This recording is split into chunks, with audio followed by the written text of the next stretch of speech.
18वीं सदी की यह कहानी है। किसी एक गांव में बहुत ही ज्ञानी पंडित रहा करता था। पंडित आजू बाजू के सारे ही गांव में बहुत प्रख्यात था और इसी वजह से धनवान भी। पंडित का परिवार ज़्यादा बड़ा नहीं था।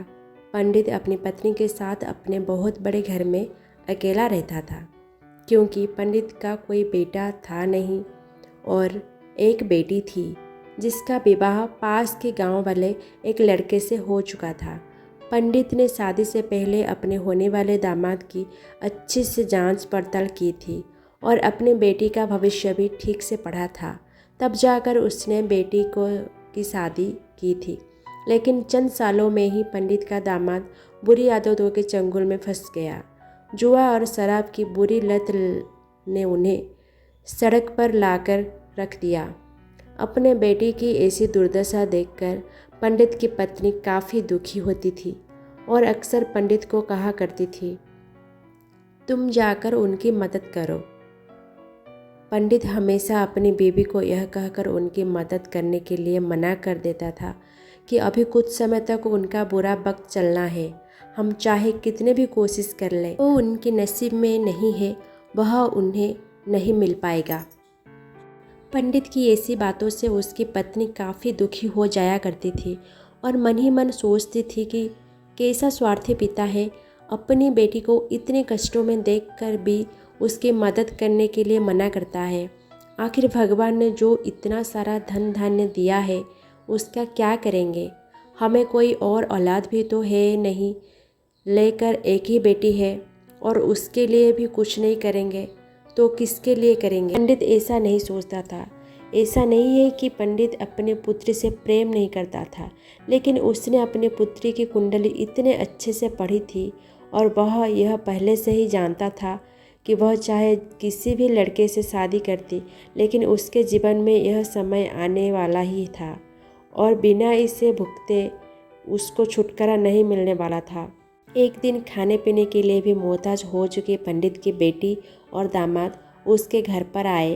पंडित ने और उसकी बीवी ने दोनों का खूब आदर सत्कार किया और खूब अच्छा खाना खिलाया। बेटी और दामाद की पंडित से सहायता मांगने की हिम्मत ना हुई, इसलिए वह बिना बोले ही वापस अपने घर को लौटने लगे। लेकिन माँ तो माँ होती है।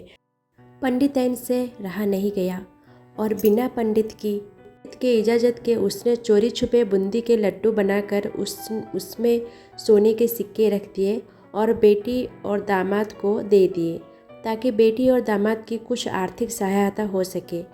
पंडिताई ने यह भी जान गई थी कि बेटी और दामाद शर्म के मारे उनसे मदद नहीं मांग रहे थे, इसीलिए उसने बेटी और दामाद को भी लड्डू में छिपे सिक्कों के बारे में कुछ नहीं बताया। जाहिर सी बात है कि जब वो लोग घर पर जाकर लड्डू खाएंगे तो उन्हें उसमें सोने के सिक्के मिल जाएंगे। इस तरह बिना उनके मांगे ही उन तक मदद पहुंच जाएगी।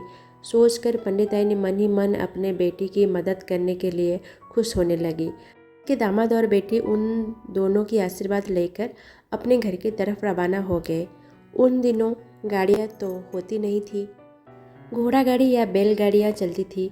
पैसे ना होते तो और चीज़ों की लेन देन से भी व्यवहार होता था। बेटी और दामाद का गांव पंडित के घर से कोसों दूर था, फिर भी पैसों की कमी के चलते वह चलकर अपने गांव की तरफ निकल पड़े। थोड़े दूर ही चले थे कि पंडित की बेटी के पैर में मोच आ गई और अब उसको चलना भी मुश्किल हो गया। पंडित के दामाद ने जब देखा कि उसकी बीवी अब बिल्कुल चलने में सक्षम नहीं है, तो उसने एक टांगा अपने घर तक किराए पर ले लिया। दोनों पति पत्नी टांगा में बैठकर घर तक पहुंच गए, लेकिन टांगे वाले को देने के लिए उनके पास पैसे थे नहीं। इसीलिए पंडिताई ने जो बूंदी के लड्डू उन्हें दिए थे वही किराए के तौर पर उस टांगे वाले को दे दिए। टांगे वाला बूंदी के लड्डू को लेकर वहाँ से चला गया। टांगे वाला अपने घर तरफ जा रहा था, तब उसे एक हलवाई की दुकान दिखी। उसने सोचा कि थोड़ी से बूंदी के लड्डुओं से मेरे घर के लोगों का पेट थोड़ी भरने वाला है। इससे अच्छा है मैं उन बूंदी के लड्डुओं को बेचकर उनसे कुछ चावल खरीद लेता हूँ। टांगे वाले ने बूंदी के लड्डू हलवाई को बेच दिए। जिस गांव में वह हलवाई रहता था उसी गांव में एक आदमी ने अपने घर पर पूजा रखी थी और उसी पंडित को उस पूजा के लिए बुलवाया था। पूजा में लगने वाले प्रसाद के लिए उस आदमी ने उसी हलवाई से बूंदी के लड्डू लिए जहाँ पर उस टांगे वाले ने बेचे थे। हलवाई ने भी उस आदमी को टांगे वाले से खरीदे हुए लड्डू ही पहले दिए ताकि वह खराब ना हो जाए, क्योंकि वह नहीं जानता था यह लड्डू कब बने थे। पूजा खत्म होने पर दक्षिणा और बूंदी के लड्डू लेकर जब पंडित अपने घर पर आया और खाने बैठा तो प्रसाद में लाए बूंदी के लड्डू खाते वक्त लड्डू से सोने का सिक्का निकला। इस घटना को देखकर पंडितायन की आंखों से आंसू बहने लगे। पंडित ने जब पंडितायनी से उसके रोने का कारण पूछा तो पंडितायन ने पंडित को सब कुछ बताया और पंडित से उनकी बातों पर भरोसा न करने के लिए माफ़ी मांगी। पंडित ने पंडितायन के आंसू पोंछे और कहा कि तुम्हारी तरह मैं भी हमारी बेटी से बहुत प्रेम करता हूँ, लेकिन अगर हम उसकी अब मदद करते हैं तो दामाद हमेशा ऐसे ही मदद की अपेक्षा कर रखेगा और अपनी बुरी आदतों को कभी नहीं छोड़ेगा। पंडितायन भी अब पंडित की बातों से सहमत हो गई। 2-3 महीने बीत गए। पंडित के दामाद और बेटी फिर से एक बार उसके घर आए और इस बार उनकी परिस्थिति पहले से बेहतर थी, क्योंकि पिछली बार खाली हाथ जाने के बाद दामाद ने नया काम शुरू किया था और अपनी सारी बुरी आदतें भी छोड़ दी थी। दोस्तों, नसीब का लिखा नहीं बदलता। यह कहानी आपको कैसी लगी?